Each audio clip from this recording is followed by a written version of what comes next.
In today's tutorial we're going to make a 6-petal flower out of cotton yarn, and let's get started right after this. Welcome back to the Crochet Crowd as well as Yarnspirations.com. I'm your host Mikey. Today we're going to do these flowers that appear on flip-flops. You can use these flowers for anything, including the flip-flops, wreaths, hats, and etc. But I got a surprise behind the paper. Let me move it. So this is the exact same pattern, and in today's tutorial I'm going to show you how to do the ones that are exactly on the flip-flops, and then I'm going to show you an alternative round that you can add to at the end to give it a bit of depth and a bit of layers. I love when things are traced around with white, and it's just one of my go-tos. So you can change the whole look of the concept of going from what appears to be on the flip-flops to adding a whole nother level with adding a layer of white. So let's start diving into this pattern more. So today we're going to be working on this pattern. It's not very complicated. You're going to need 2 colors if you wish. They have opposite colors that you see on each side of the flip-flop. Again, that's your own creativity. I won't be using white in today's tutorial because you won't see anything. It's like a whiteout, so I'm gonna have some fun with some colors that I'm gonna do today. So let's get started and grab your 4mm size G crochet hook today. And today we're also going to be using Lily Sugar and Cream and or Bernat cotton yarn. One of the two is good. They're both cotton yarns. You're gonna want it for this kind of application. It will hold its shape even better, and again you can just find this in a retailer near you. So let's start today's tutorial. We're going to create a slip knot to begin, and it has to have us chain 2. So we're just gonna put this in the crochet hook. Remember that the first loop never counts as 1. It's a slip knot. So we're gonna chain, and we're gonna chain 2. So 1 and 2, and what we will need to do for round number 1 is that we come into the starting chain that we started with, and we're going to put 6 single crochets around there and then join it. So just go into the very starting chain and pull through and pull through 2. That's a single crochet. We want to do that 6 times. So that was 1 and 2, going in again. So you're gonna want this straggler, just leave it down on top so you get it stuck underneath. There's 3, going back in for 4, going back in for 5, back in for 6, and throw that straggler in behind. So now you have to join it to the beginning one. The easiest way to find it is count back from the hook. So count back. So 1, 2, 3, 4, 5, and 6, and sometimes it's not always obvious which one is the 6th one. So that's just a cute little tip in order to help you. So let's just insert, and we're gonna pull through and through to create a slip stitch in order to bring it to a full conclusion. Let's move along to round number 2. In round number 2 we're gonna start off with the chain 1, and in the same one that you've attached with the slip stitch you need to put in 2 single crochets into that same stitch right underneath it. So every stitch all the way around there's gonna be 2 single crochets into each, so you're making the circle bigger. Okay, so every one is going all the way around. So what's gonna happen on this one here, you'll see in the instructions it says at the end 12 SE. That means 12 single crochets. So we're gone from 6 in the last round, and because we're putting 2 into each there will be a total of 12. I want to show you where to stop on this because most people when they're doing these kind of crochet projects they don't stop on time. So I want you to count. So 1 set of 2, 2, 3, 4, 5, and 6. So everybody always thinks this last one here is a stitch, but it's not. It's an extension of the first one. So you just have to insert your hook into the very first single crochet and pull it through and through as a slip stitch, and see, it brings it to conclusion. So a lot of people add an extra stitch there, therefore the counts will be completely wrong. We're now gonna finish this color here, and we're going to add in another color that we want, and we're just gonna trim our yarn about 8 inches, and I want to just pull it through the loop, and I want to pull it through these stitches. So just pull it through, and this is called weaving in the ends. So I'm just using the hook and I'm just going underneath the stitches, and then I'm weaving it, and I'm doing about 4 or 5 of these stitches. Once I'm satisfied with that I'm going to then just cut it, and so therefore you'll never see it. Okay, so this is the front end, so I want the weave done coming out the back end side, so I can now cut it. And the starting one that we had, I'm gonna cut that out too. So now this is my middle here. This is rounds 1 and 2. Let's move along. We're gonna start doing the petals. The petals do not take very long at all. So let's begin to do the petals. So the petals are made up of doing each petal individually, and then we come back and so we do one and then we come back and do another. So we actually have to fasten off every time we finish a petal. So there are 12 stitches in here. There are 6 petals, so therefore each petal absorbs 2 stitches out of the 12. So let's begin. We're gonna start off and we're gonna do to the front loop only, okay, and we're gonna slip stitch. So there in crochet there's always 2 strands that are considered one stitch. If you go into the first one it's considered the front loop, and if you go into the back one it's the back loop. What they're asking you to do is go into the front loop only, and we're going to attach on our yarn with the slip stitch just like this. We're going to chain 1 and we're gonna put 2 single crochets into that same stitch.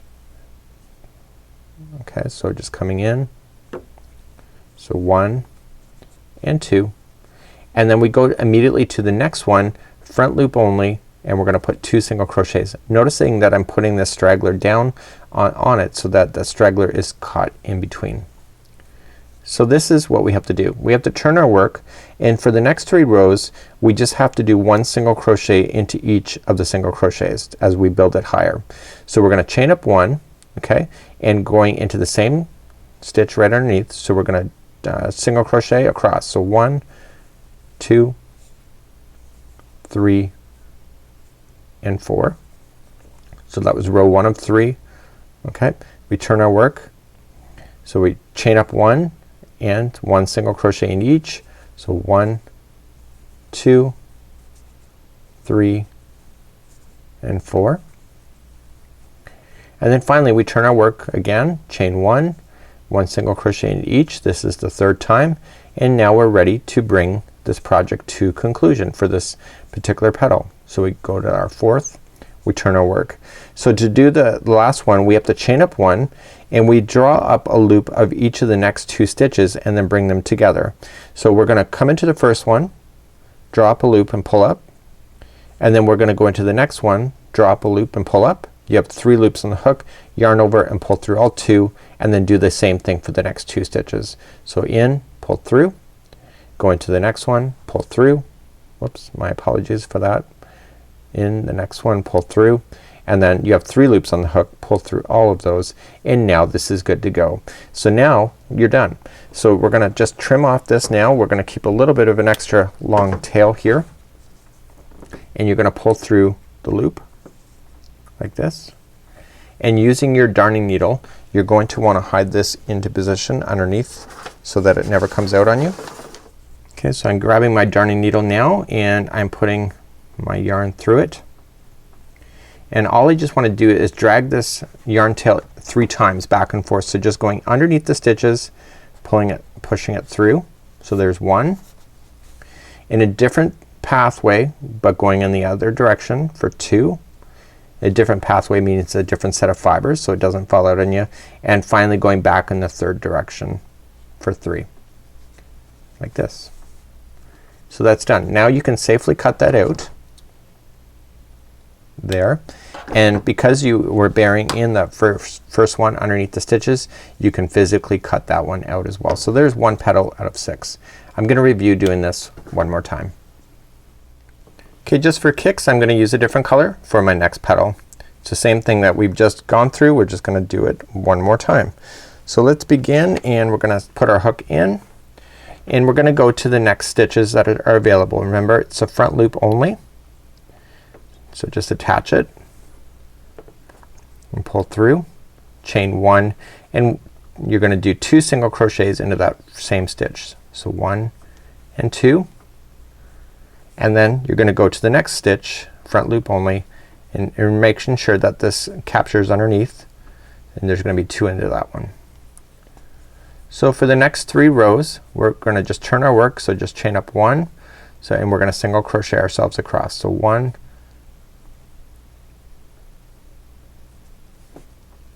2, 3 and 4. So that was 1 of 3. Turn our work, chain 1, go into them again. So this is the 2nd crossing. There's only 4 across. Turn our work, chain 1 and come again. This is the 3rd time. 1, 2, 3 and 4, and finally the very last time We just have to then bring it to conclusion. So we chain up one and we yarn over, pull through the loop, going into the next one, pull it through, pull through all 3 loops. So that's 2 together, and do it one more time in the next 2 and pull it together. And then I'm just gonna trim off my work,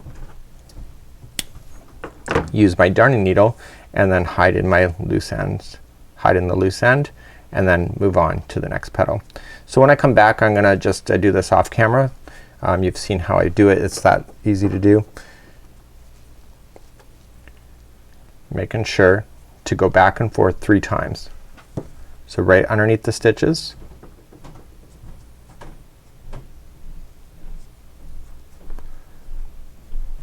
so 1, going back and through a different path, 2, coming back again for 3, and then I can safely trim that out right to the base, and I can trim off the other one, and that would be petal number 2. So keep moving on, and we'll see you back when we have all this completely done. So here's what my flower will look like in the end. You will notice that because if you've done this single, because it's actually bigger than what the stitches will allow, it will want to settle into each other. So one kind of goes under the other one kind of goes over top of the other, kind of like a pinwheel that's going on in this particular pattern. So this is a really kind of a neat idea, and if you're looking to make anything like this, this is a really great pattern. But I'm gonna take you one step further. So this is the pattern. Let me show you what else you could do with this. It's kind of cool. I'm a really big fan in outlining things. It's just one of my go-tos.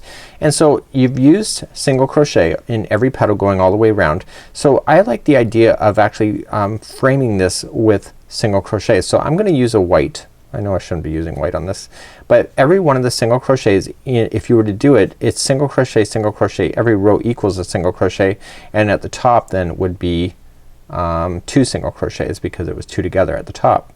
So what I'm gonna do is that I'm just gonna trace the outside of each of these petals with white.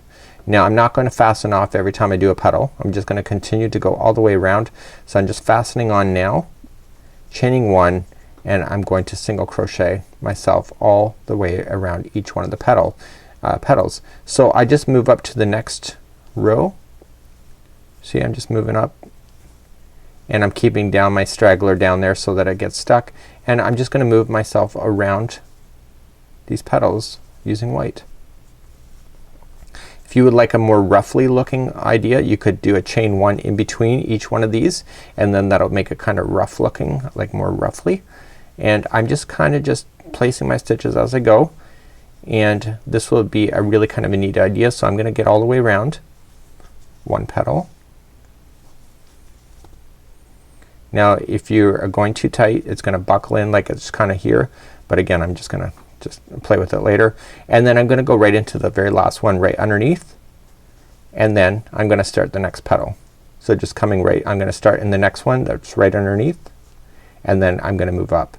And the reason why I went all the way down instead of jumping right to the next petal is that these want to kind of sit inside each other, like how they're resting. So if you go to the next petal, that's gonna interrupt that flow. So you just want to go right down to the base and then restart once again.